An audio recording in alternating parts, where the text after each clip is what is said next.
Hey, what's up guys? Welcome back to the channel. My name is Travis and welcome back to another daily Q&A. Now before we get into today's question, I just want to say thank you for all the support regarding the Black Friday sale that I had, which is actually still going on to the end of the month.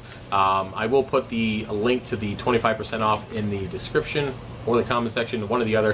But either way, a lot of you guys came out and supported the channel. I really do appreciate that stuff, and I just want to let you know here in the video. So with that said, let's go to move on to Josh's question, which is about sand beds, which I'm kind of surprised I got this since I don't have any sand in any of my tanks, but I do believe there might have been a nano tank at some point on the channel. I don't know. If you remember, if I've had a tank that had sand, let me know. I should have remembered, but I don't. But either way, his question is regarding sand bed. Some people say it traps nitrates, and somebody says it grows denitrifying bacteria for nitrates if the bed is deep enough.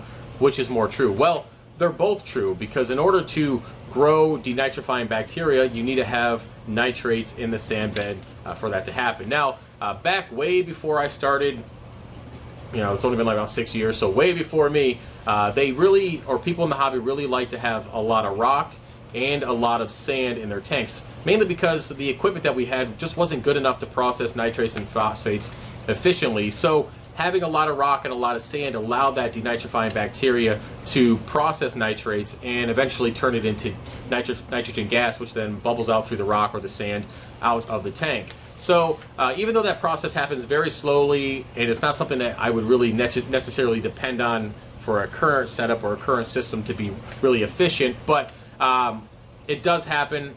It is a process that takes place in your tanks.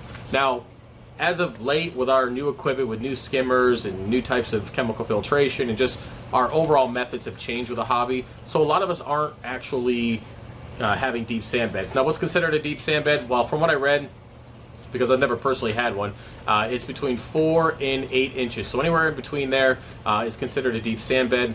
And basically what happens is food particles and nitrogen and all that kind of, or nitrogen or nitrates, all that kind of stuff gets trapped in the sand bed, which is a low oxygen environment. That denitrifying bacteria comes through, breaks it all down, and then eventually bubbles out, like I mentioned before. So with that said, it is something that does happen. Is it something you got to worry about or really think about now? No, mainly because a lot of people are just kind of running like 1 or 2 inches of sand in our tanks, just for kind of visual. You know, it'd be cool to have some sand in this tank, but I was thinking about it before, and I just realized that with the amount of flow I have, it's just going to be a nightmare. But regardless, a lot of people just have 1 to 3 inches roughly sand, pretty much just to make it look cool, to have the white bottom, to have the sand, to have that look. No one really takes advantage of the deep sand bed anymore, again, because of our equipment is so good. We don't have to rely on that process anymore. So yes, both are true. Now, which is more true? I don't know.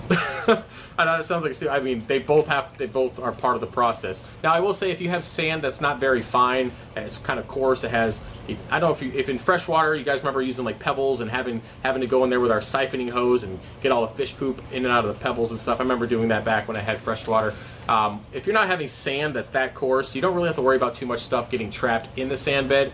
It will happen over time, but you don't have to get in there and kind of siphon it out. Now, with that said, if you do have 1 to 3 inches, they do recommend you go in there with a siphoning tube and kind of go to the bottom of the glass and kind of pull up the sand and just siphon it that way and get out all the detritus. But other than that, it's really not that big of a deal. So with that said, guys, hopefully that answers the question. I mean, if you guys want to send me sandbed questions, I definitely don't mind. I do have to do some research sometimes before some of these questions, just to make sure that I'm giving you guys the right answer, because, well, I don't know everything. So with that said, guys, if you want to support the channel, head over to FishOfHex.com, and I'll see you later.